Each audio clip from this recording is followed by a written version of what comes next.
Hello viewers, আসসালামু আলাইকুম। আশা করি আপনারা সবাই অনেক ভালো আছেন। আজকে খুবই গুরুত্বপূর্ণ একটি ভিডিও নিয়ে হাজির হলাম। আপনারা যারা পেঁপে চাষে প্রচুর ফলন পেতে চান তাদের জন্য একটি গুরুত্বপূর্ণ টিপস শিখিয়ে দেব, যেটি খুবই কার্যকরী। আর এতে করে আপনাদের পেঁপে গাছে বড় সাইজের পেঁপে হবে এবং দ্রুত পেঁপে হবে। অনেকে বলেন পেঁপে গাছে কোন সার দিলে দ্রুত সময়ে পেঁপে ধরে।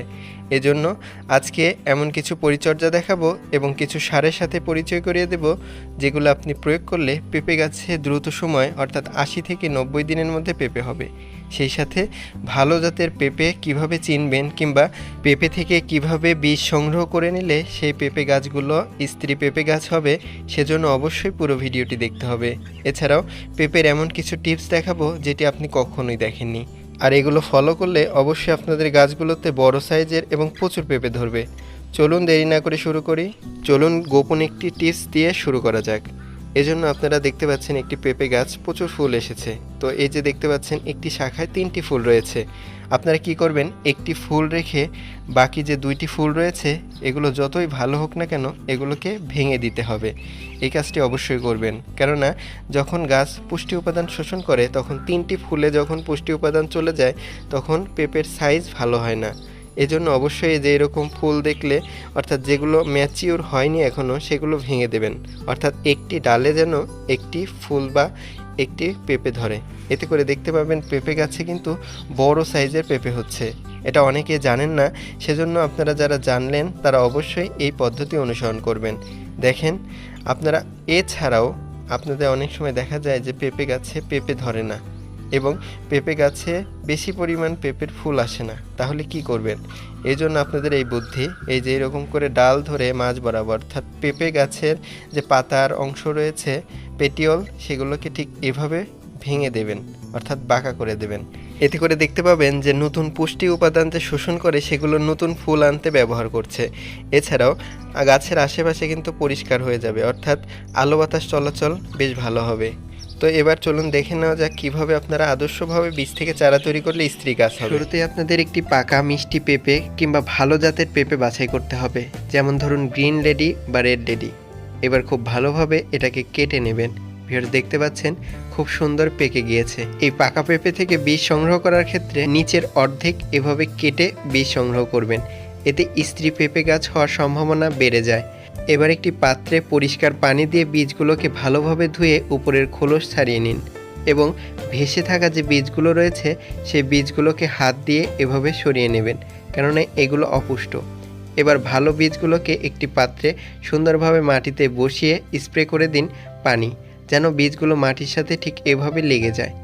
এবার কিছুদিন অপেক্ষা করে দেখবেন খুব দ্রুত বীজগুলো অঙ্কুরিত হয়েছে এবং এই অঙ্কুরিত বীজগুলোকে কিছুদিনের মধ্যেই আলাদা করে টবে লাগিয়ে দেবেন কিংবা মাটিতে লাগিয়ে দেবেন।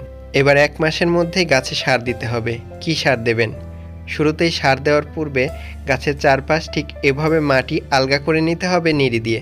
আপনাদের যা থাকে সেটা দিয়েই মাটি আলগা করবেন এবং গাছের চারপাশে কোনো আগাছা হতে দেবেন না, এতে কিন্তু গাছের বৃদ্ধি কম হয়।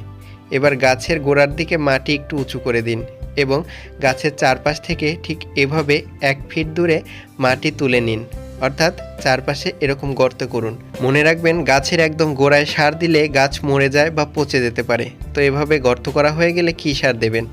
এজন্য শুরুতেই দিতে হবে মিশ্র সার। আপনারা বাজারে হয়তো পেয়ে যাবেন, যাতে নাইট্রোজেন, ফসফরাস ও পটাশিয়াম রয়েছে।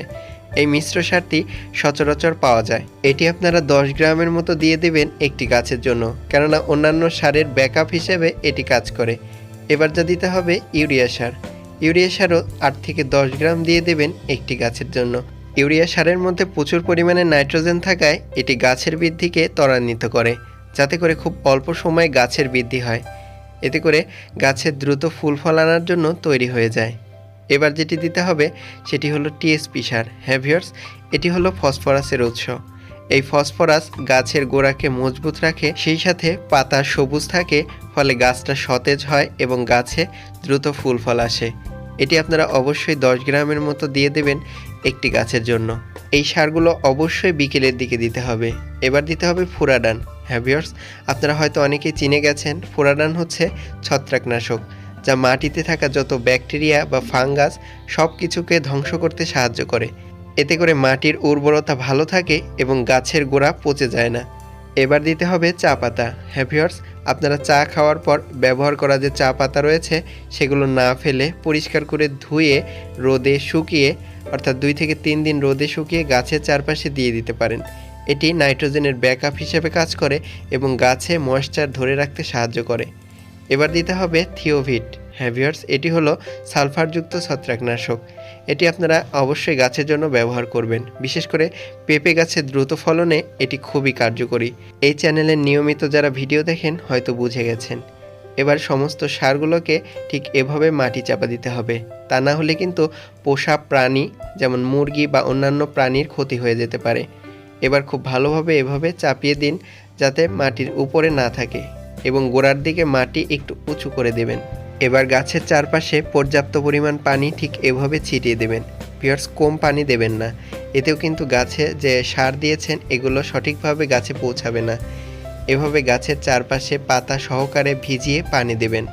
এতে করে পাতাও সতেজ থাকবে এবং সারের কার্যকারিতাও ভালো হবে।